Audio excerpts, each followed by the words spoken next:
My name is 환산스님 and this is Sun Meditation in English. The purpose of this program is to share the Sun or Korean Zen Buddhist teachings of Sun Master Songdam, my teacher, with a modern international audience. Sun Master Songdam is the most respected meditation master in Korea. Now, for you viewers at home who are watching this program for the first time, this is our participatory guided meditation program.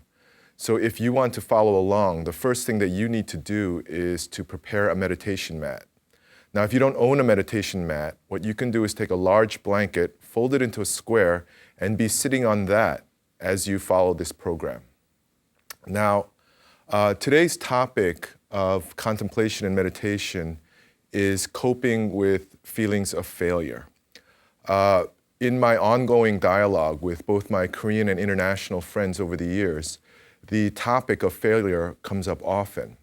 Now, with my Korean friends, what I hear most often are stories of not getting into the school that they wanted to go to, or not getting into the company that they wanted to work for, or not being able to achieve some dream that they once had. Maybe they wanted to become a musician, or a professional athlete, or a doctor, or whatever, but somehow things never worked out. And so now they're left with these feelings, these very painful feelings like crushing disappointment, loss of self-esteem, feelings of personal inadequacy and shame, and even heartbreak. And in addition, there's this feeling that we're not living the life that we want anymore, that life has become unsatisfactory, undesirable even. So then what I hear then are things like, I don't like my life, or I'm not living my life, I'm just enduring it. Or worst of all, I hate my life, I want to die, I would kill myself, but I don't because of what it would do to my family. And even worse than this, finally, in extreme cases, like in cases where people can't get a job, or their business goes bankrupt, or they're fired from the job that they have, or they go through some kind of divorce, in addition to these very painful feelings that come from a sense of failure, they may have to deal with very real personal and economic hardship. And then in cases like that, life begins to feel like a prison, like you're living in a prison and you're being tortured every day. Now, with my international friends, what I hear most often are stories about this sense of never having discovered what to do with my life, not knowing what I'm supposed to do with my life. And with international residents, I hear questions like, what am I really doing all the way out here in Korea? Why am I staying out here for so long? Now, this type of feeling of failure doesn't come with the same kind of shocking impact that the other kinds of situations may evoke. This type of feeling descends upon a person over time like a mist. And over time, we may find ourselves beset with similar feelings of disappointment, loss of self-respect, loss of confidence, feelings of embarrassment, feeling like a loser or a fool, feeling like a failure finally. The failure to have done something with my life. Now, if this goes on for too long, we may begin to feel useless, and then we'll begin to feel hopeless. We may begin to feel like we missed out on our last opportunity to make our lives meaningful and satisfying. It's like we missed the last bus, and now we don't have a chance anymore to live the life that we want. And if that happens, this can lead to real depression and even despair. So feelings of failure come in all sorts of shapes and sizes.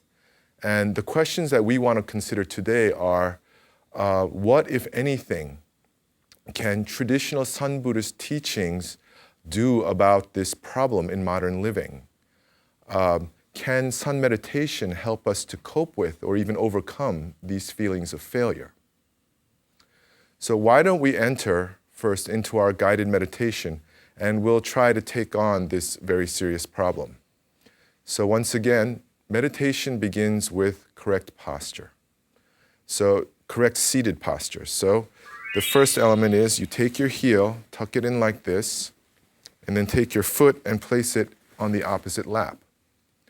Now, if your foot doesn't go all the way up on your lap, that's okay. You can just place it on your calf. And if this is too difficult, you can simply place it on the mat in front of you. Okay?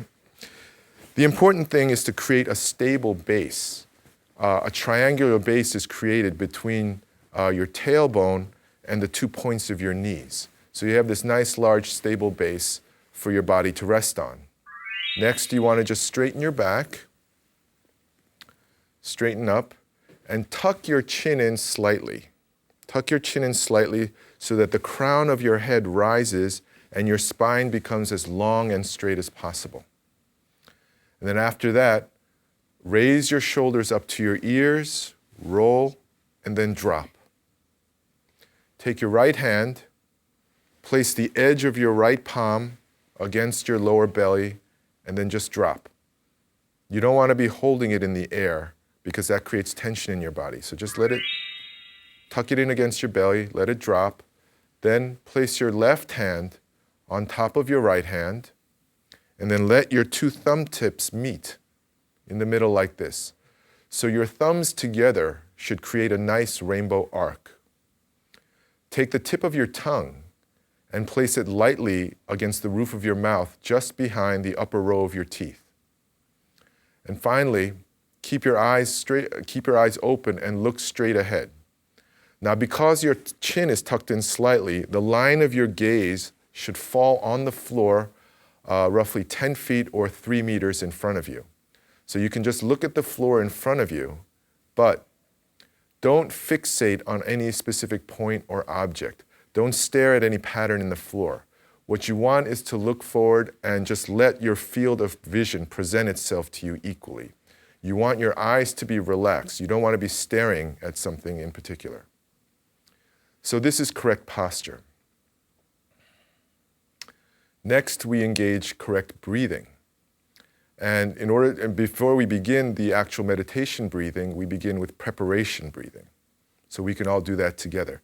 In preparation breathing, what we will do is we're going to breathe in through our nose and completely fill our chest. And then we're going to hold our breath until we begin to feel a little bit uncomfortable. And then finally, when we get to that point of discomfort, we will release our breath through our mouth and squeeze out all the air in our lungs. And we're going to do that 3 times. So why don't we do that all together? And for you viewers watching at home and following along, why don't you follow along as I give the count? Okay? So breathe in, hold, then breathe out through your mouth.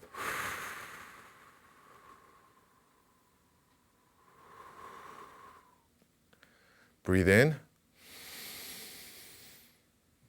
hold, then breathe out.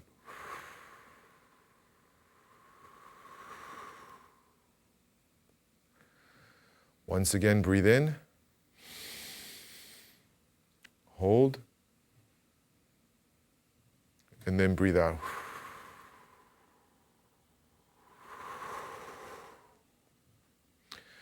This preparation breathing both revitalizes our body and calms it down too. So with a refreshed mind and body, we can now engage the main form of breathing in meditation, which is called abdominal breathing. Now, in abdominal breathing, what we do is we're going to breathe completely through the nose now. We're going to breathe a little bit slower than usual. So we're going to breathe as if we're breathing through our lower belly. So it's also sometimes called belly breathing. So in belly breathing, what we do is we inhale slowly and naturally through our nose.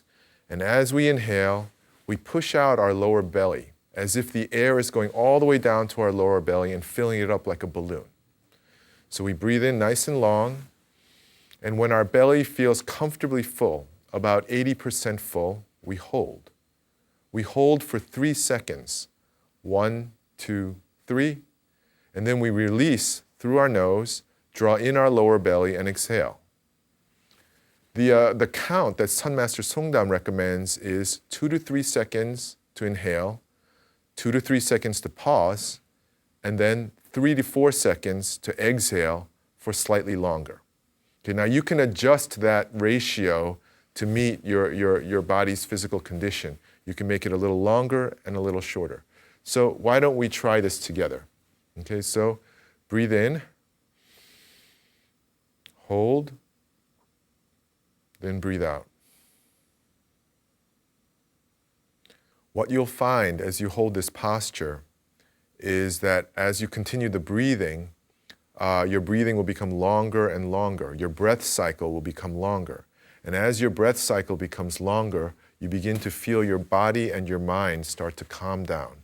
Your mind starts to become clear, your body starts to feel light. This is the first effect of meditation.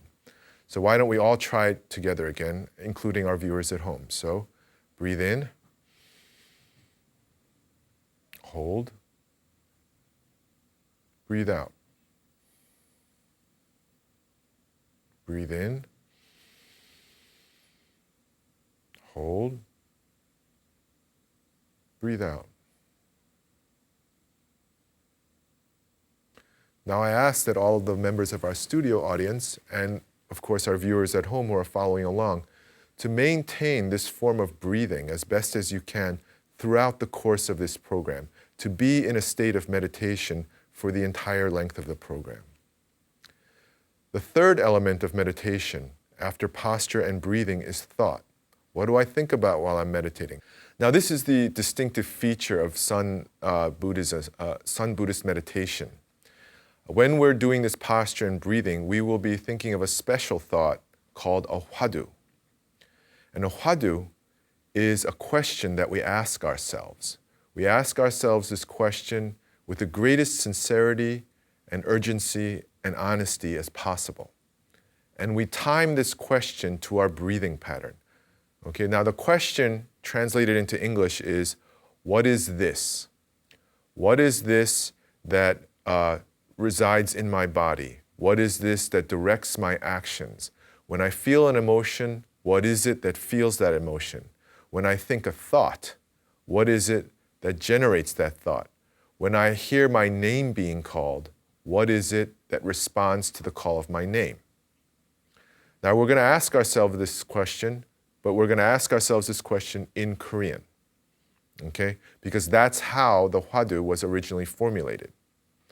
So what is this in Korean is 이, 뭐, 고.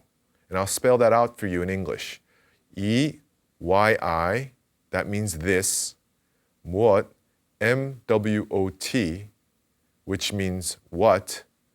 And then 고, G-O, which means is. The word order, of course, is different. So, but it means what is this. So understand what it means as you say it. And the way you say it is, once again, using abdominal breathing, we breathe in, we hold, and then with your exhalation, you say in your mind, 이모고. And you take that last syllable, G-O, and trail it along the entire length of your exhalation. Now, one of the tricks here is you want to say imoko as if it's emerging from your lower belly. In China, this part of your body is called a dantian. It's considered the center of energy in your body. So you want to think that the imoko is coming out of your dantian. And you don't want to do this question mindlessly. You want to ask this question with sincere intent. You're really asking yourself this question. You're just doing it according to a systematic procedure. So why don't we all try this together out loud? Okay, so breathe in, hold, and as we exhale together, 이모고. Now, the words in and of themselves don't hold any special value. We ask ourselves this question to create a state of what's called in Buddhism doubt, a state of spiritual doubt, a state of intense, honest questioning. You're really asking yourself this question. You're allowing your mind, your consciousness, to be filled entirely with this question. Now, for beginning meditators like ourselves, I have found that beginning meditators even though this posture, this breathing, and this way of thinking may seem unfamiliar, they're more or less easy to grasp, the basic mechanics of performing meditation. But I've also found that beginning meditators we have a hard time getting our heads around this concept of doubt. What does it really mean? And it is a hard concept or a hard idea to convey. Usually you really just need to practice it and then you sort of get a feel for it. But nonetheless, I'd like to share with you a story that I think will help clarify what's meant by doubt within Sun Buddhism. And this story is actually the story of the origin of the Imoko Hwadu. It's the story of how this question was first asked, under what circumstances, and what happened afterward. So if you know this story, it may help you. I think it will help your practice. So our story begins more than 1,000 years ago in ancient China. In ancient China, there was a great enlightened master named Huineng. Now, for those of you who know a little bit about Chinese Buddhism, you'll know that Huineng is actually a very famous master, and he is one of the founders and cornerstones of Sun Buddhism, which in China was actually called Chan Buddhism. In any event, Huineng was the leader of a very large monastic compound, a monastery in the mountains. And one day he stood in front of the so-called Great Assembly of monastic and lay practitioners. And he said to them, "There is a thing here. It acts as a pillar for the sky, and it holds up the earth. It is brighter than the sun and blacker than slate. It is in the center of all things, but if you look for it, you cannot find it. Its form cannot be drawn, and it has no name. What is this? Imoko." Now, among the congregation, the Great Assembly, there was a young monk named He Tzu Shenhui, and he was one of Huineng's most promising disciples. He Tzu Shenhui stood up and he gave a reply. "It is the source of all Buddhas, and it is my, Shinhui's, Buddha nature." Now, according to Sun Buddhist doctrine, this is actually the correct answer. And He Tzu Shenhui delivered his answer very concisely and very cleverly. But Grandmaster Huineng rebuked him sharply. He said to him, "I said its form cannot be drawn, and it has no name, and yet you're attaching names like source and Buddha nature. No matter how hard you try, you will never amount to anything more than a pseudo-intellectual." Now, sometime later, another monk came in and requested an audience with Grandmaster Huineng, and this monk's name was Nanyue Huairang.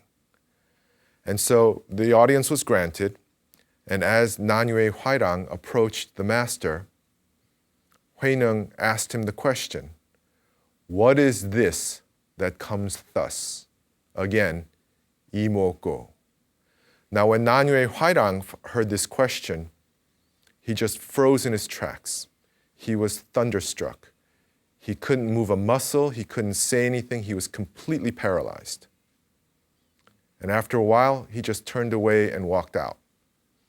And from then on, he was completely possessed by Huineng's question, "What is this that comes thus?" Imoko. He thought about it when he was walking on the road. He thought about it when he was eating his meals.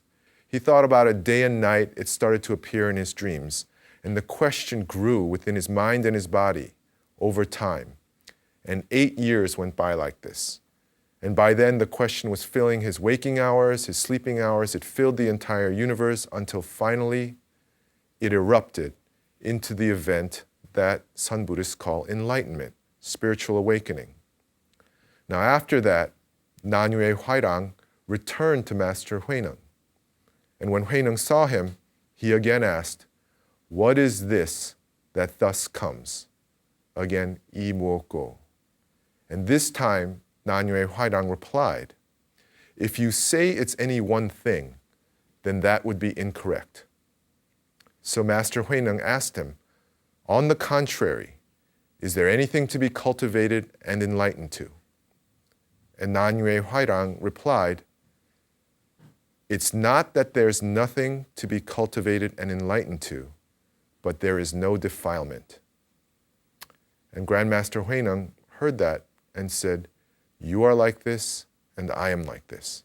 And according to the story, he happily acknowledged Nanyue Huairang's enlightenment. He acknowledged the authenticity of it and transmitted Dharma to him. Now, I'd like to make a few comments about this story. The first thing is the dialogue, the last dialogue between Master Huineng and Nanyue Huairang. After Nanyue Huairang gets enlightened, that's considered an enlightened dialogue. And according to Sun Buddhist tradition, unenlightened people cannot truly understand its deep inner truth.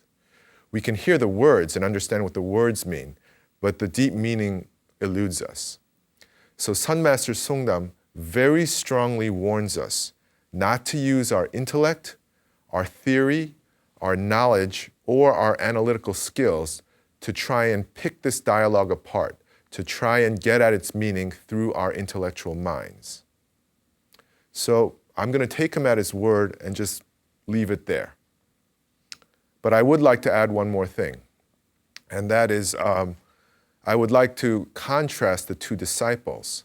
Now, when the first disciple, He Zi Shenhui, stands up and gives his reply and gets rebuked, it seems like he's a kind of student, and he wants to give the correct answer to the teacher's question. In contrast, Nanyue Huairang, when he hears the question, he engages it as a problem of life, the problem of life, the greatest problem of life. The problem is that we don't know the nature of our own existence. And so because he engages the imoko question with such great sincerity and honesty and authenticity and urgency and intensity, he becomes completely possessed by it. It seizes him and it fills him over the years until finally he gets enlightened. When we perform imoko, when we're performing this form of meditation, we are following in the footsteps of Nanyue Huairang. Now, maybe we don't feel the intensity of the question as much as he did as soon as he heard it.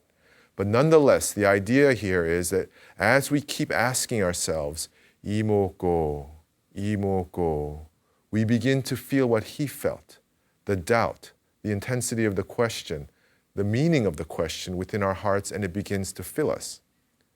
And then we are on the same path that he is on. And if we persist, if we keep going, then we will reach the same enlightenment that Nanyue Huairang reached.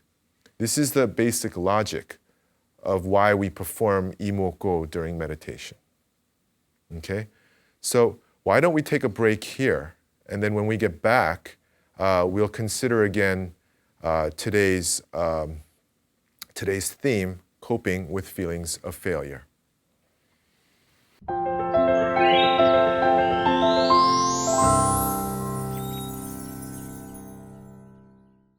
Okay, now let's scale back and return to the topic of today's episode, which is what can Sun Buddhism do in terms of helping us cope with feelings of failure? Now, the first thing, obviously, that Sun Buddhism can do is the meditation itself. Meditation is designed to reduce, alleviate, and finally eradicate our inner suffering. So, now in specific terms, when we feel ourselves overwhelmed or filled with these painful emotions like disappointment or shame or hopelessness, rather than let ourselves be fully immersed in them, the first thing you want to do is actually engage meditation. So we go to our posture first, straighten up. Even if we're not able to sit in this posture, nonetheless, pay attention to the line from the crown of your head down to your tailbone and try to make that straight. Tuck in your chin slightly to give yourself a nice straight posture and attain physical stability. And then after that, you can engage preparation breathing. Now the key here is this. If you're really being overwhelmed by negative emotion, if you're really feeling high levels of anxiety or anger or sadness, then don't just do 3 breaths of preparation breathing.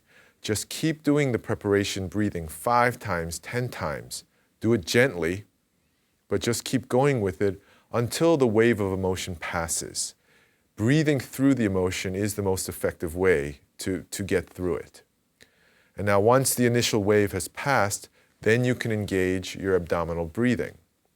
And as you engage your abdominal breathing, your body will relax. It'll unclench. You know, strong emotions tend to make our bodies tense up, and that makes the emotion linger longer. So through the breathing, we relax our body and allow the emotion to move on. And then the next thing is when we do the hwadu, imoko, when we direct our attention to the imoko hwadu, we're naturally drawing our attention away from whatever negative thoughts and emotions are disturbing us. Now, this is very important. In other words, we're increasing our own suffering by paying so much attention to these negative thoughts and emotions whose basic nature is simply to come and go. So by taking our attention away from them, simply saying imoko, simply thinking about it, immediately draws your attention away from these negative thoughts and emotions. And that takes the power out of the emotions and lets them disintegrate more quickly. Now, there's a kind of story that Sun Master Songdam likes to tell. And the story goes kind of like this. Let's say that there's a person walking along and they trip and they fall into a cesspool. So you go to help pull them out and they say, no, I'm good. I'm just going to sit here and relax a little while and enjoy this, and then I'll just come out later. And he says, if you met a person like that, wouldn't you think that person is crazy? But when we fall into negative emotional mind states that are just as toxic and defiled as that cesspool, and we wallow in them and immerse ourselves in them and get attached to all these painful, crazy thoughts and emotions, isn't that just as crazy? That's what he asks. This way, this meditation helps us to jump out of the cesspool of negative thoughts and emotions as quickly as possible. Now, the thing that we need to bear in mind here as beginning meditators is that because we're beginners, at the beginning, it won't feel like it's really working. You'll do the breathing, you'll do the imoko, but it's not a magic formula that will make these deep, powerful, painful emotions disappear in a flash. It's not like you can hit an off switch and suddenly they're gone. People say if you meditate, it gets rid of your negative emotions. It does, but for us beginners, it will take time. So what I would like you to observe when the next time you have a problem with these kind of feelings is try it. When you feel sadness in your heart, or anger, or fear, or shame, or whatever it is that this failed endeavor has caused you to feel, engage the meditation and observe your reactions. And what you'll most likely find is that even though maybe it doesn't make all the pain go away right away, but it makes the pain less. It lessens the pain. Now, the other thing that you can see for yourself is if you use this meditation over time persistently, each time you feel some kind of painful emotion because of the memories of something that went wrong in your life, and you do this imoko in response, you do this abdominal breathing in response, what you'll find is that you recover more quickly. The time that you're suffering will be decreased. And again, that alone makes it worth it. So the trick here, when you use meditation to address your suffering, which is the whole purpose of meditation, when you use it, you need to be patient and you need to be persistent. These very powerful emotions coming from a profound disappointment in our life events won't just disappear overnight. They'll come at us again and again and again in wave after wave after wave, catching us by surprise at times. And we have to be prepared to meet it with this meditation technique that we learn together, the breathing and imoko every single time. So what Sun Master Songdam says in his Dharma speeches is, if you need to, do imoko 1,000 times a day. Do it 10,000 times a day. Do it as many times as it takes. Do it every time that you can think of doing it. This is the kind of persistence that we need. But if we do that, we will find that we go a long way toward mastering our emotions. So this is the first Sun Buddhist teaching that can help us in coping with feelings of failure. Now there's a second one that I would like to share with you that Sun Master Songdam taught me a long time ago. And this form of teaching or practice I will loosely translate as self-reflection. Now when I say self-reflection, I don't mean looking into a mirror and saying, well, who am I really? You know? Or looking back on my life and thinking, well, you know, how did I get from there to here? It's not that kind of reflection, you know? And it's not a kind of self-evaluation either. You don't ask yourself, well, how good a person am I? You know, how good am I at my job? How do I compare with others? You're not grading yourself. It's not that kind of self-reflection either. This is Buddhist reflection. And Buddhists look at all things, all events, all actions in terms of causes and conditions. According to Buddhist teachings, when something happens, either a natural event or a human endeavor, there is a cause that produces that event, but there is also a set of complex conditions that go along with that cause. And if any one of these conditions are absent, then that cause will not produce that effect. So the metaphor that's used to describe this teaching is that of a seed in a tree. The seed is the cause of the tree. The seed will produce the tree, but it needs a set of conditions to do so. It needs, at the very least, soil, water, and sunlight. If any of these conditions are missing, that seed will not turn into a tree. Now, in human endeavor, human action, the seed is always our intention. We intend to do something. We intend to achieve something. So that's the seed. That's the basic cause of our action, of the actions of our lives. But there's a whole set of conditions that need to be met for our intention to be realized. Among all of those conditions, our ability and our effort are only two.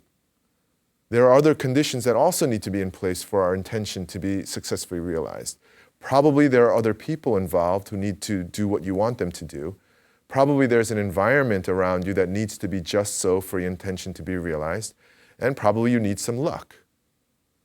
Now, this is very helpful for us because I think many people tend to think when they succeed, they tend to give themselves all the credit. It was through my ability and effort alone that I achieved the success. And likewise, when there's a failure in my life, we blame ourselves completely. But when we look at it through a Buddhist lens, we see that my ability and my effort were only two elements in a complex network of conditions that I needed to succeed or fail.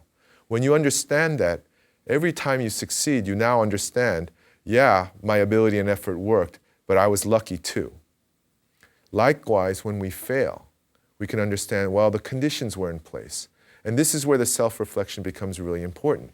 When we reflect on something that went wrong, let's say we were doing a project at work and it just didn't work out and we were the head of the project, so we were blamed for it and it was just this terrible, awful event that's haunting me now. When that happens, you can do this analysis and you may find actually my ability and my effort were more than enough to get this done right, but there were other things missing. And so things didn't work out. When you understand that, you don't have to blame yourself anymore. It's no longer really a failure. It's just a situation that didn't work out. Now, on the other hand, we may find that actually there was something wrong that we did. Maybe our ability wasn't enough. Maybe we didn't give enough of a good effort. Maybe we made mistakes along the way. This is actually hugely important because now we're learning about ourselves. We are gaining insight into ourselves and our situation. It may be painful to realize that we did something wrong, but we absolutely need to know, we need to have that information. Why? Because at some point we have to get up again and do something again. And when we do that, if we use the same technique as we did before without any alteration, most likely we'll meet the same failure again. Self-reflection allows us to become aware of our own actions, of our own qualities, and make changes. So under those conditions, if I self-reflect and find that I was in the wrong, then I can make changes and improvements, and when I try again, I'll actually be an improved version of myself. I will have a greater chance of success, and the failure that's been bothering me so long will actually become an ingredient of my eventual future success. So this is a way that self-reflection can really help us. Now, what I want to warn, though, is don't try the self-reflection right after something really bad happens. You're in too much pain at that time. Use the meditation, allow yourself to heal and recover, and then come back to this moment of so-called failure. That failure contains valuable information. You don't just want to throw it away and bury it. Take it out again, use self-reflection, use the meditation to keep calm and clear and objective while you're reflecting upon what has happened. Okay, now I'd like to return again to the story of Huineng and his two disciples, Nan Yue Huairang and He Zi Shenhui. Now typically this story is kind of a success story. Nan Yue Huairang is held up as a model of how we're supposed to perform meditation. And he gets there in 8 years, so he's kind of a hero. It's a story of a hero. Meanwhile, He Zi Shenhui is held up as an example of how not to do things. And that's basically how the story ends. We end with Nan Yue Huairang becoming an enlightened master, and that's where the story is focused. But when I think of this story again now, I think of poor He Zi Shenhui. I mean, whatever happened to that guy? And the thing that you understand about this story, if you have lived under an enlightened master in a monastery, what you will know is, on the day that Grandmaster Huineng rebukes him so sharply, He Zi Shenhui loses everything. He has been publicly humiliated in front of his peers and colleagues by the person whom he loves and respects and trusts the most in the world, the teacher that he left home to follow, the teacher to whom he has dedicated his life and vowed to follow forever. So he cannot help but be emotionally devastated. There are also social and economic repercussions. From that point on, he's known as the guy who doesn't get it, the guy who doesn't really understand the master's teaching, the man who got it wrong. So his social standing in his community is permanently changed. And if you look at it in modern terms, if he wants to get the equivalent of another job, if he wants to go work in another monastery, he's got a black mark on his record. Again, he's the guy who doesn't really understand Sun Buddhist teachings. So his whole life has been affected. Now, when I think of his situation, my thought is that I think that he probably got up again. He was trained. He used his meditation. He used his self-reflection. He recovered, he got up, he re-engaged the practice, now knowing what he did wrong, and eventually made it to enlightenment too. Now the reason why I believe this is because I can't believe that an enlightened master of Huineng's stature could ever be so cruel and brutal to his own disciple without good reason. He must have done it in order to advance He Zi Shenhui on his path to enlightenment. So there must have been a reason, and I think that the reason is that it was leading He Zi Shenhui to his eventual enlightenment. If that's the case, his public humiliation, again, is not a failure, but an ingredient in his eventual success, as long as he uses his training and his teachings to get up again and to recover. But on the other hand, maybe he never gets enlightened. Maybe, it's only Nan Yue Huairang who achieves enlightenment. Even so, I think he uses his training and self-reflection to get back up again. He goes back to his practice, he knows what he's been doing wrong, he tries his best, and he continues to grow, personally and spiritually. And he uses his talents and resources to live well and to give what he can to the world, and finally to live a life of meaning and dignity. So I actually think that this story is a story of two successes, but the second success is slightly hidden by an initial failure. And I think both of these stories are really about us. There are times when we get it on the first try, like Nan Yue Huairang, and we'll get our round of applause. And then there are a lot of times when we don't, and we get knocked off our feet and we have to get up again. We can use this training and this teaching to get up again.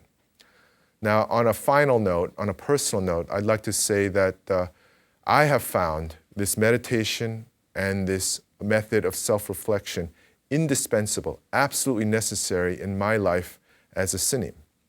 When I first came to Korea, I couldn't speak Korean.